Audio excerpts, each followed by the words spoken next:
Durante anos, ninguém soube o nome de Marta, não porque fosse um segredo, mas porque ninguém se importava o suficiente para perguntar. Ela chegava quando o dia acabava, empurrando um carrinho silencioso pelos corredores de prédios empresariais que brilhavam durante o expediente e esvaziavam à noite. Vestia uniforme simples, cabelo preso, passos leves, limpava mesas, recolhia papéis, esvaziava lixeiras e deixava tudo pronto para que, no dia seguinte, decisões importantes fossem tomadas em ambientes impecáveis. Marta era invisível. Trabalhava como faxineira noturna em um grande centro corporativo. Tinha 2 filhos adultos, um casamento que não resistira às dificuldades e uma rotina marcada por longas madrugadas.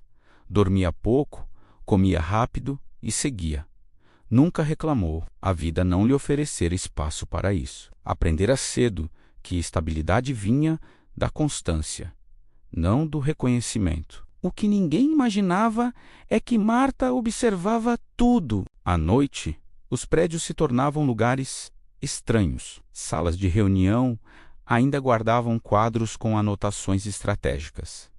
Impressoras esquecidas cuspiam documentos não recolhidos. Lixeiras continham rascunhos de projetos, relatórios descartados às pressas, planilhas com números rabiscados. Marta nunca procurou segredos, mas eles estavam ali, espalhados, ignorados por quem acreditava que ninguém prestava atenção. Ela não tinha formação acadêmica, mas tinha algo raro, atenção.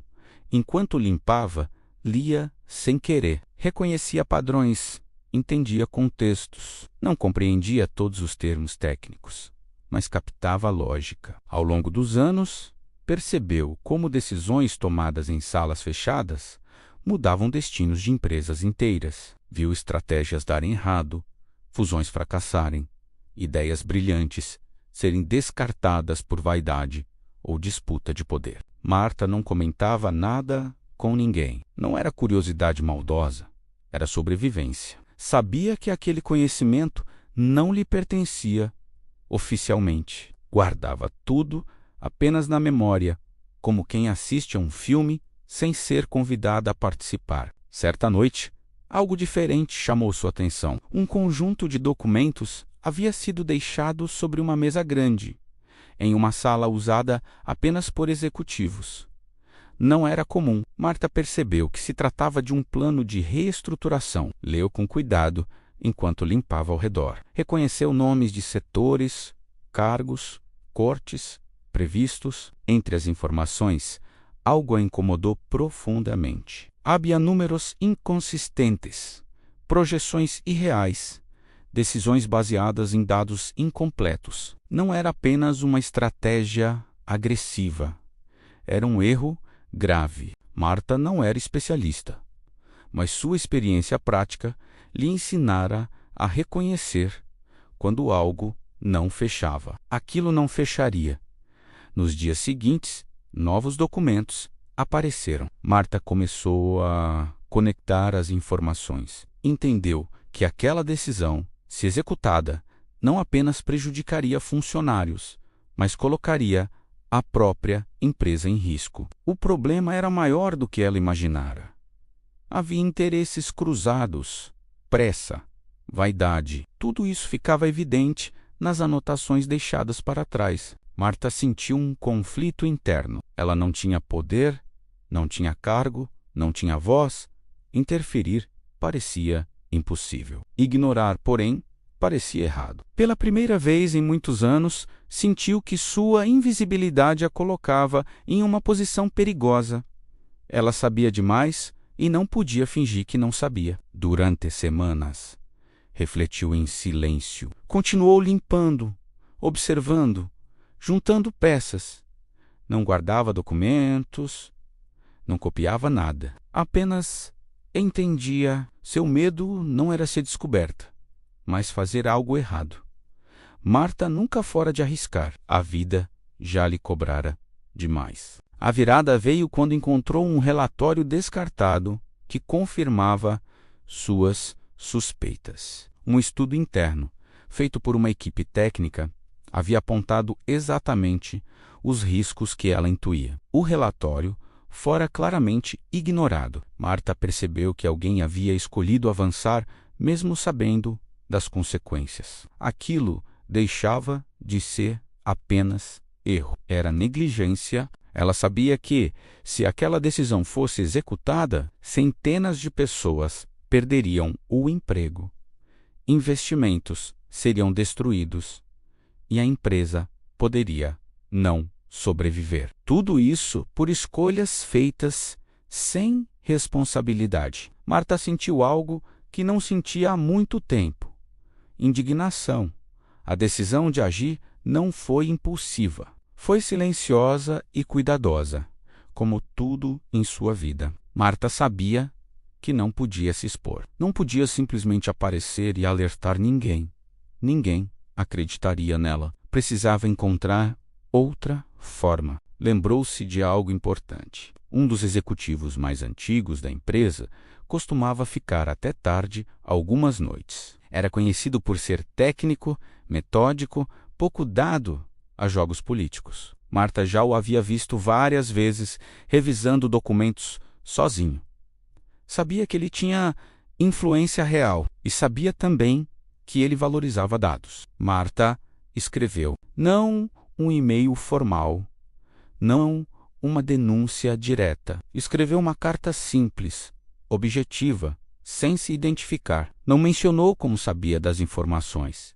Apenas apontou inconsistências específicas, números concretos, riscos claros. Fez isso com cuidado extremo, usando linguagem neutra, sem acusações emocionais. Deixou a carta em um local estratégico, onde sabia que seria encontrada apenas por ele. Depois disso, voltou à rotina. Limpou como sempre, chegou como sempre, saiu como sempre.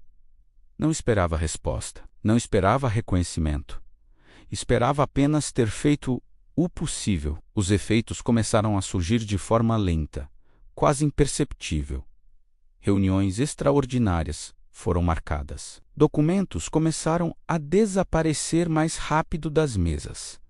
O clima no prédio mudou. Marta percebeu tensão nos poucos rostos que ainda circulavam à noite. Algo havia sido acionado. Semanas depois, a decisão de reestruturação foi suspensa. Um anúncio interno comunicou a abertura de uma nova auditoria.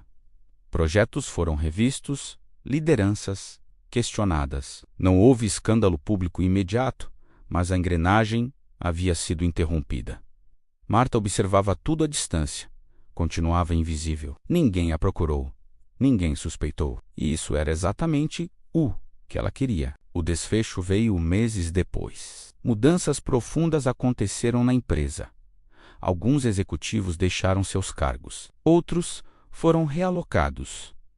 A estratégia foi completamente reformulada. A empresa não apenas evitou um colapso, como se fortaleceu. Empregos foram preservados. Investimentos redirecionados. Foi então que algo inesperado aconteceu. Uma nova política interna foi anunciada. A empresa criaria um programa de escuta ativa e aproveitamento de conhecimento interno, incluindo funcionários terceirizados e operacionais. A iniciativa parecia estranha para muitos, mas fazia sentido para quem sabia o que havia acontecido nos bastidores. Marta foi chamada para uma reunião. Pela primeira vez em anos, alguém perguntou seu nome. Ela entrou em uma sala que sempre limpou, mas nunca ocupou. Sentou-se sem saber exatamente o motivo. Foi tratada com respeito, não com condescendência. Disseram-lhe que haviam identificado alguém com uma capacidade incomum de observação e análise prática. Não revelaram tudo. Não precisaram. Marta entendeu. Não foi promovida de forma repentina, nem virou executiva. Sua mudança foi mais sutil, porém profunda. Passou a integrar uma equipe de apoio estratégico, ajudando a revisar processos sob uma ótica prática. Sua experiência de anos observando o funcionamento real da empresa tornou-se valiosa. Recebeu treinamento, reconhecimento, estabilidade melhor. Marta continuava sendo Marta, simples, discreta, silenciosa, mas não era mais invisível. O mais significativo não foi a mudança profissional, mas interna. Pela primeira vez, sentiu que sua presença no mundo tinha impacto, além da sobrevivência. Não precisou gritar, denunciar ou se expor. Usou exatamente aquilo que sempre teve: atenção, ética e coragem silenciosa. A mulher que limpava escritórios à noite nunca buscou poder. Nunca quis interferir em decisões que não lhe diziam respeito. Mas, ao perceber que o silêncio também podia ser cúmplice, escolheu agir da única forma que sabia. Ela não mudou o destino da empresa por ambição. Mudou porque entendeu que, mesmo invisível, ainda era responsável pelo que via. E, ao fazer isso, mudou também o próprio destino. Marta nunca contou sua história publicamente. Não precisava. O reconhecimento que encontrou não veio dos holofotes, mas da consciência tranquila. Aprendeu que, mesmo nos lugares mais silenciosos, há pessoas capazes de enxergar o que outros ignoram, e que, às vezes, quem limpa os rastros do dia é justamente quem enxerga com mais clareza para onde todos estão indo.